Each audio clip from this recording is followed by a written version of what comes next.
என்னன்னு தெரில. இப்போலாம் வந்து நான் ரொம்ப லக்கியோ அப்படின்னு ஃபீல் ஆகுது. ஏன்னா வந்து கல்யாணத்துக்கு முன்னாடிலாம் பார்த்தீங்கன்னா, நான் வந்து எங்க அப்பா கூட தான் ரொம்ப க்ளோஸா இருப்பேன். ரொம்ப உரிமை எடுத்துக்கிறது, அதிகாரம் பண்ணுறது, ரொம்ப அன்பாவும் இருக்கிறது. இந்த மாரிலாம் வந்துட்டு எங்க அப்பாட்ட தான் நான் பண்ணுவேன்.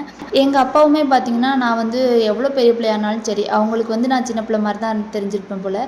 என்ன கேட்டாலும் வாங்கி தர்றது.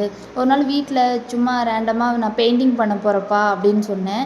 உடனே பெயிண்ட், ப்ரஷ் எல்லாம் நான் கேட்டதெல்லாம் வாங்கிட்டு வந்து குடுத்தாங்க. நானும் வீடு ஃபுல்லா டிராயிங் பண்ணி, பெயிண்ட் பண்ணி வச்சிருந்தேன். நான் ஆசைப்படுறத பண்றதா இருக்கட்டும், நான் ஏதாவது சொல்றேன் அப்படின்னா, அத வேல்யூ பண்ணி, அத காது குடுத்து கேட்கறதா இருக்கட்டும், "நீ என்ன வேணாலும் பண்ணு, நான் இருக்கேன்" அப்படின்ற அந்த ஃப்ரீடம் தர்றதா இருக்கட்டும், தைரியம் தர்றதா இருக்கட்டும், இதெல்லாம் வந்து எங்க அப்பா தான் பண்ணுவாங்க.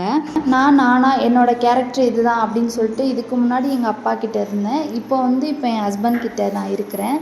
ஸோ வந்து நான் லக்கியோ அப்படின்ற மாதிரி எனக்கு அப்பப்போ ஃபீல் ஆகுது. ஏன்னா எத்தனை பேருக்கு இந்த கல்யாணத்துக்கு முன்னாடி நம்ம அம்மா அப்பா வீட்டில் இருந்த மாதிரி ஹஸ்பண்ட் வீட்டில் இருக்க முடியும் அப்படின்னு வந்து எனக்கு தெரியல. நம்ம கல்யாணம் ஆகிடும், நமக்கு குழந்த பிறந்துடும், நம்ம கேரக்டர் சேஞ்ச் பண்ணி தான் ஆகணும், அந்த மாதிரி நிலமையிலலாம் இருக்கும். முக்கியமாக என்னென்னா நம்ம வீட்டில் நம்மளை ஒரு குழந்தையா, அவங்களுக்கு நம்ம குழந்தை தானே அந்த மாதிரி பார்த்துருப்பாங்க.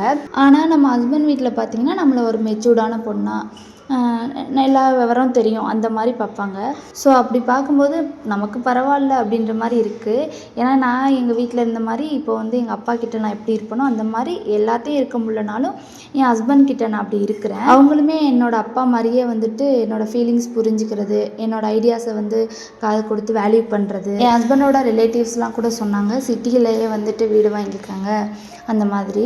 என் ஹஸ்பண்ட் வந்து நான் ஆசைப்பட்றேன், நான் வில்லேஜ் லைஃப் தான் லைக் பண்ணுறேங்கிறத வந்து நான் ஆசைப்பட்றேங்கிற ஒரே காரணத்துக்காக அவங்க சிட்டி லைஃப்பெல்லாம் விட்டுட்டு இங்கே வந்து வீடு கட்டியிருக்கோம்.